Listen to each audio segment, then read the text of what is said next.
juridique. Pourquoi nous en sommes là? C'est parce que nous sommes aujourd'hui à la frontière entre deux droits. Le droit de la propriété, c'est un droit du 19e siècle,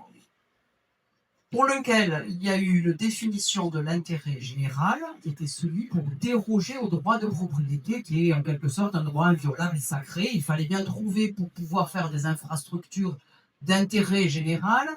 qu'il y ait une dérogation à ce droit de propriété, d'où ce qu'on appelle la déclaration d'utilité publique. Je fais simple. Ça, c'est le droit du 19e siècle, et notre droit repose toujours sur ce droit du 19e siècle de déclaration d'utilité publique, qui fait qu'à partir du moment où on a fait la déclaration d'utilité publique pour la 69, eh bien, l'État avait la possibilité d'exproprier les parcelles pour la construction de l'autoroute. Et l'État a confié cette prérogative à une société qui s'appelle la société Atosca, qui a eu la possibilité de faire cette appropriation pour l'autoroute. Et à partir de là, les gens se sont dit, bah, ça y est, en fait, c'est commencé. Et oui, c'est commencé à partir de là. Et il faut qu'on en prenne, on le comprenne, c'est que c'est à partir de là qu'il faut poser les recours juridiques. Pourquoi? Parce que certes, ils peuvent pas commencer les travaux tant qu'il n'y a pas eu l'autorisation environnementale qui intervient après, mais ils ont la possibilité d'exproprier. Et ils ont la possibilité à la fois médiatique, à la fois politique, à la fois des élus, à la fois de la répression, eh bien, de commencer à agir et de mettre une pression telle que ça a été sur la 69 de façon extraordinaire, à la fois dans les consciences, à la fois dans des sondages complètement faussés, pour pouvoir dire l'autoroute A69, ça y est, c'est décidé, déclaration d'utilité publique. Et d'ailleurs, Terlier, lors de la commission d'enquête, il était président. La commission d'enquête, le président, c'est celui qui est chargé de l'organisation. Ce sont les rapporteurs des commissions d'enquête qui ont tous les pouvoirs d'investigation et d'audition. N'a cessé de dire, je ne comprends pas pourquoi on fait cette commission d'enquête, puisque de toute façon la DUP a été prononcée en 2018, la DUP a été prononcée en 2018, ignorant la deuxième partie du droit, qui est celui dont a parlé Jean, de l'environnement, qui est issu d'une directive européenne déclinée au niveau national, et de l'autorisation environnementale, qui fait que pour qu'il y ait l'autorisation environnementale, il faut que ça corresponde au droit européen de protection de la nature, de protection des oiseaux, de protection de la biodiversité, et que pour pouvoir déroger, encore faut-il qu'il y ait un intérêt général, mais un intérêt général environnemental. Donc le droit de propriété et ce droit environnemental. Et avec une raison impérative d'intérêt public majeur à déroger à ce droit environnemental sur la base de l'intérêt général. Et vous voyez bien que là, on est en France aujourd'hui, il faut que je déroule un peu plus. On est en France dans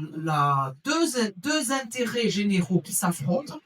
Celui des productivistes qui date du 19e siècle, consacré par la déclaration d'utilité publique, et celui aujourd'hui de ce que nous portons par rapport évidemment à la protection de la nature et à la protection de la biodiversité et à la protection de notre habitat de façon générale, qui est celui décliné du droit européen. Et c'est dans ces éléments-là qu'on se retrouve coincé parce qu'on ne porte pas nos recours au moment où il faudrait les porter, c'est-à-dire au moment de la DUP, parce que l'autorisation environnementale, quand elle intervient sur la base d'un acte administratif préfectoral, et ce n'est pas un avis,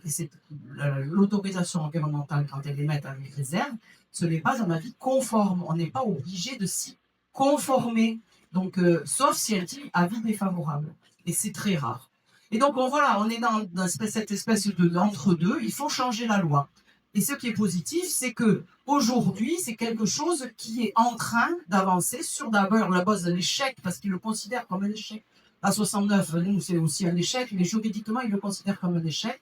d'intégrer, de refondre le droit pour que déclaration d'utilité publique et autorisation environnementale répondent aux mêmes conditions de l'intérêt général, et donc de redéfinir la notion d'intérêt général, non pas avec une vision 19e siècle, mais avec une vision du 21e siècle et de ce qui se passe aujourd'hui sur notre planète. Ça, c'est le premier point. Des exemples positifs, il y en a. Les exemples positifs, c'est quand, un, les recours sont faits au bon moment, deux, quand il y a des élus qui appuient ces recours et qui s'impliquent, trois, quand il y a une mobilisation citoyenne qui est associée, donc une convergence des luttes, hein, voilà, tout simplement. Et évidemment, dans ce cadre-là, moi je suis allée à une conférence de presse à Casteljaloux contre la LGV, où il y avait des élus, et vous avez par exemple les élus du Lot-et-Garonne qui s'opposent à la LGV, parce qu'ils ont bien compris qu'avec la LGV, alors même que tous les habitants qui sont propriétaires à plus de 100 km autour du tracé de la LGV et moi aussi, à l'issue de mon plein gré, enfin pas de plein gré du tout, ce qu'on appelle une taxe spéciale d'équipement. Sur la base, si vous êtes propriétaire, vous avez une petite ligne TSE, c'est pour la LGV. Et donc, tout le monde fait ça, et le Lot-et-Garonne, ils savent très bien que s'il y a une LGV,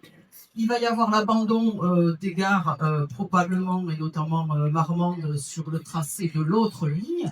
et que de toute façon, cette LGV ne s'arrêtera pas chez eux. Pourquoi? Parce que si on veut gagner du temps, et c'est le troisième élément juridique, si on veut gagner du temps pour faire le Bordeaux-Toulouse, encore faut-il qu'il ne s'arrête ni à Agen, ni à Montauban. Et comment vous imaginez que des élus et des habitants qui ont payé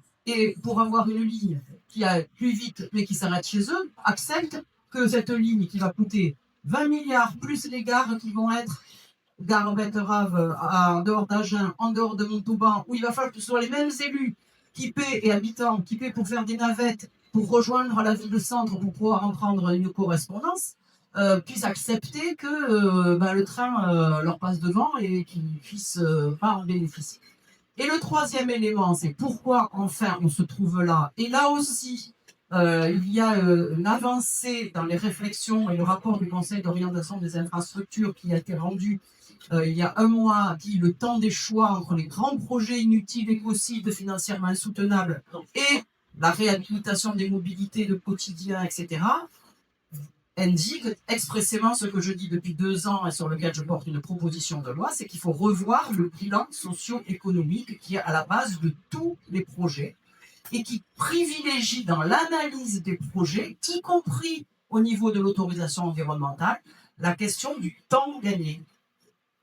C'est ce qui est majeur dans le bilan socio-économique qui sert de fondement à l'examen de l'autorisation environnementale. C'est pas la nature protégée, c'est pas la biodiversité protégée, c'est le temps gagné. Et à partir du moment où on extrait cette notion qui s'impose sur les projets, qui est celui du temps gagné, eh bien, si on considère que le temps gagné a une valeur d'un coefficient de 0,1, tandis que protéger la vallée du Ciron, ça a un coefficient de 10, plus aucun projet de cet ordre-là pourrait juridiquement être validé. Et donc, c'est ça qu'il faut faire évoluer, c'est ça qui est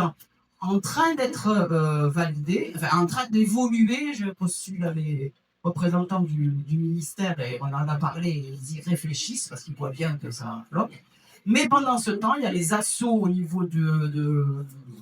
Parlement, de tous les anti-écolos, des climato-sceptiques et autres espèces animales qui nous défendent la climatisation partout, qui considèrent que tout ça c'est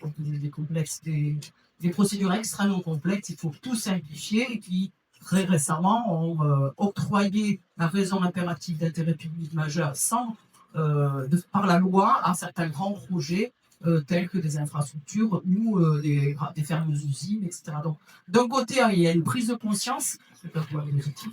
mais d'un autre côté, on a des parlementaires aujourd'hui, vous avez repéré, vous savez qu'il s'agit y compris des EPR, il ne faut pas oublier qu'il y en a qui sont là-dedans. Il va terminer, par exemple, l'un des EPR qui est à la nationale, et quand il approuve ce type de texte de simplification, qui en fait n'est pas une simplification, qui est juste